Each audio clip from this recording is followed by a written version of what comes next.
या क्षणाची आपण लाईव्ह दृश्य खरे तर आपल्या टेलिव्हिजन स्क्रीनवरती पाहतोय। शिवनेरीवरती शिवजयंतीचा उत्साह आपल्याला पाहायला मिळतोय। सीएम आणि डीसीएम जे आहेत ते आता शिवनेरीवरती दाखल झाले असल्याचं आपल्याला बघायला मिळतंय। किल्ले शिवनेरीवरती आपण पाहतोय आज शिवजयंतीचा उत्साह शिवजन्मोत्सव सोहळा साजरा केला जातोय आणि त्यासाठी संपूर्ण शिवनेरी किल्ला हा आकर्षक पद्धतीने फुलांनी सजवण्यात आला असल्याचं आपल्याला पाहायला मिळतंय। मुख्यमंत्री आणि उपमुख्यमंत्री शिवनेरी किल्ल्यावरती शिवनेरी गडावरती दाखल झाले असल्याचं आपण पाहतोय। हा पारंपरिक असा शिवजयंती सोहळा आहे जो आता या ठिकाणी साजरा केला जात असल्याचं आपल्याला पाहायला मिळतंय। एकंदरीत यावेळेस जर आपण बघितलं तर लहानांपासून थोरा मोठ्यांपर्यंत अगदी लहान मुलांपासून तरुणांपर्यंत सर्वजण या ठिकाणी आजचा हा जो सोहळा आहे याची डोळा पाहण्यासाठी शिवनेरी किल्ल्यावरती दाखल झाले असल्याचं आपण पाहू शकतोय।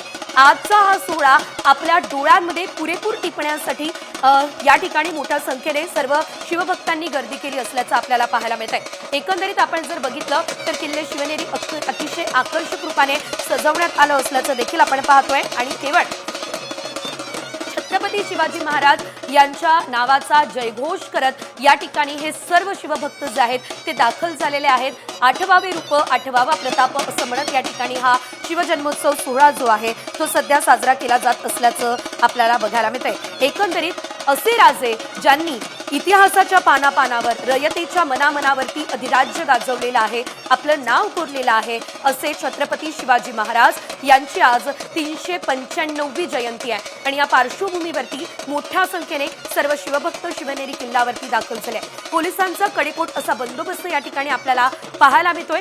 केवळ राज्यातच नाही संपूर्ण देशभरामध्ये आज शिवजयंतीचा उत्साह हा आपल्याला पाहायला मिळतोय आणि त्यासाठी आपण पाहू शकतोय पालखीमध्ये छत्रपती शिवाजी महाराज यांना विराजमान करण्यात आलेला आहे। तर नागपूरमध्ये छत्रपती शिवाजी महाराज यांच्या जयंतीचा उत्सव सुरू आहे। नागपूरमधील महलातून छत्रपती शिवाजी महाराज यांच्या अश्वारूढ पुतळ्याजवळ या उत्सवाला सुरुवात झालेली आहे। श्री शिवराज्याभिषेक सोहळा समितीच्या वतीने मोठ्या उत्साहात सोहळ्याचं आयोजन झालंय। पारंपरिक वेशभूषेत अनेक तरुण आणि तरुणी पालखी सोहळ्याला उपस्थित असल्याचं देखील आपल्याला बघायला मिळतंय।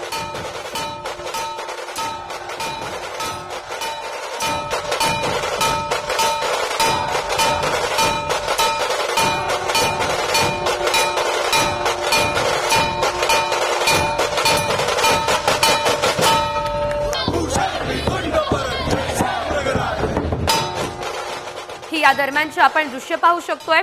स्वतः मुख्यमंत्री आणि उपमुख्यमंत्री या ठिकाणी पोहोचलेले आहेत। मुख्यमंत्री देवेंद्र फडणवीस आणि त्यांच्यासोबत उपमुख्यमंत्री एकनाथ शिंदे आणि उपमुख्यमंत्री अजित पवार किल्ले शिवनेरीवरती दाखल झाले आहेत। त्यांच्यासोबत आशिष शेलार सुद्धा उपस्थित असल्याचं आपण या दृश्यांच्या माध्यमातून पाहतोय आणि ही या क्षणाची शिवनेरी किल्ल्यावरील लाईव्ह आणि साम टीव्हीची एक्सक्लुझिव्ह दृश्य आहे। शिवनेरीवरती शिवजन्मोत्सव सोहळा हा मोठ्या थाटामाटात साजरा केला जातोय, पारंपरिक पद्धतीने साजरा केला जातोय आणि त्यासाठीच या ठिकाणी सर्व मुख्यमंत्री आणि उपमुख्यमंत्री दाखल झाले असल्याचं देखील आपण या दृश्यांच्या माध्यमातून पाहू शकतोय। आजचा दिवस प्रत्येक व्यक्तीच्या जीवनातला अतिशय महत्त्वाचा दिवस म्हणावा लागेल, कारण छत्रपती शिवाजी महाराज यांची आज जयंती आहे आणि ही 395वी जयंती साजरी करण्यासाठी ही गर्दी जी आहे ती शिवनेरीवरती झाली असल्याची आपल्याला पाहायला मिळते।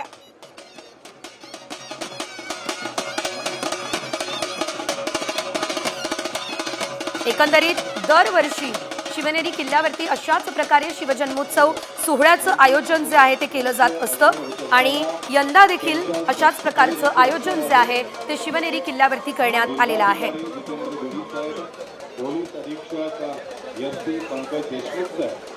मुख्य वन संरक्षक येणार प्रवीण, त्याचबरोबर उपवन संरक्षक जुन्नरचे अमोल सातपुते साहेब, जिल्हा परिषदेचे सीओ गजानन पाटील साहेब, मुख्य अभियंता अतुल चव्हाण साहेब आणि प्रांत अधिकारी जुन्नर या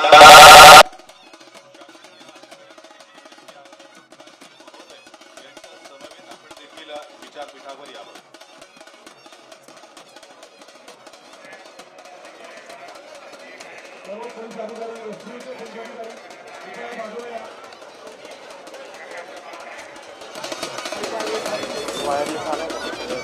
आणि सर्व उपस्थित शिवभक्तांना नम्रतेची विनंती आहे, मंत्री महोदय यांच्या उपस्थितीमध्ये मानवंदना संपन्न झाल्यानंतर मराठा सेवा संघ विचार मंचावरून मंत्री महोदय सबंध शिवभक्तांना शिवशुभेच्छा देणार आहेत। मानवंदना झाल्यानंतर सर्व शिवभक्तांना नम्रतेची विनंती आहे, आपण सर्वांनी शिवशुभेच्छा ऐकण्यासाठी विचारपीठाच्या समोर स्थानापन्न व्हावं अशी आगाऊ सूचना उपस्थित शिवभक्तांना आहे।